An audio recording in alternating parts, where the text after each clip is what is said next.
Sebelum proklamasi kemerdekaan bangsa Indonesia dikumandangkan, ada serangkaian penting peristiwa yang menyangkut perjalanan bangsa ini dan merubah sejarah bangsa Indonesia. Pada 14 Agustus 1945, pasukan Jepang menyerah tanpa syarat kepada pihak sekutu.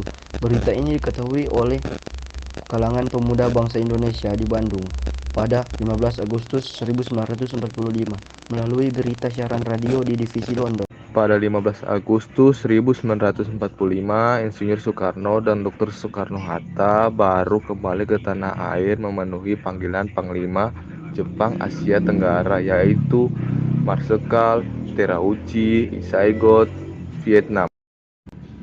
Dari sinilah terjadi pro dan kontra tetap proklamasi kemerdekaan Indonesia.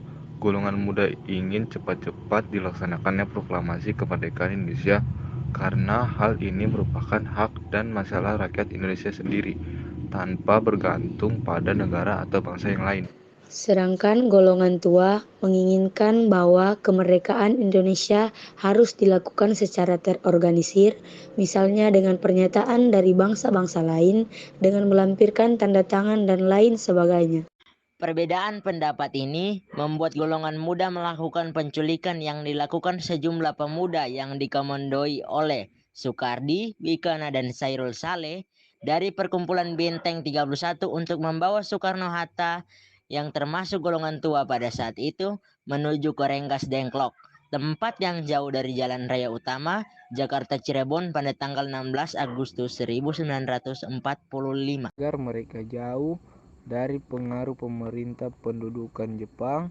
Saat itu di Jakarta terjadi rundingan yang sangat sengit antara Ahmad Subarjo yang mewakili golongan tua dari Wikana yang mewakili golongan muda, dan akhirnya tercapai Kesepakatan bahwa kemerdekaan Indonesia, proklamasi kemerdekaan Indonesia harus dilaksanakan di Jakarta. Akhirnya Soekarno dan Hatta dijemput di Rengas Dengklok untuk menuju rumah Laksamana Tadashi Maeda yang berbeda di daerah Menteng. Naskah proklamasi akhirnya dirumuskan oleh Ir. Soekarno, Muhammad Hatta, dan Ahmad Subarjo. Banyak pertimbangan sebelum tercapainya kata sepakat mengenai kepastian isi detail dari naskah proklamasi setelah disepakati. Sajuti Melik yang mengetik sesuai naskah telah mengalami berbagai perubahan akhirnya disepakati tersebut.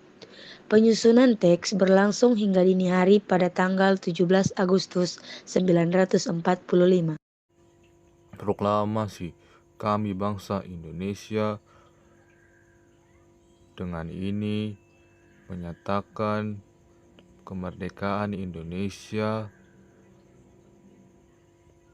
hal-hal yang mengenai pemindaan kekuasaan dan lain-lain diselenggarakan dengan cara seksama dan dalam tempo yang sesingkat-singkatnya. Jakarta, 17 Agustus 1945,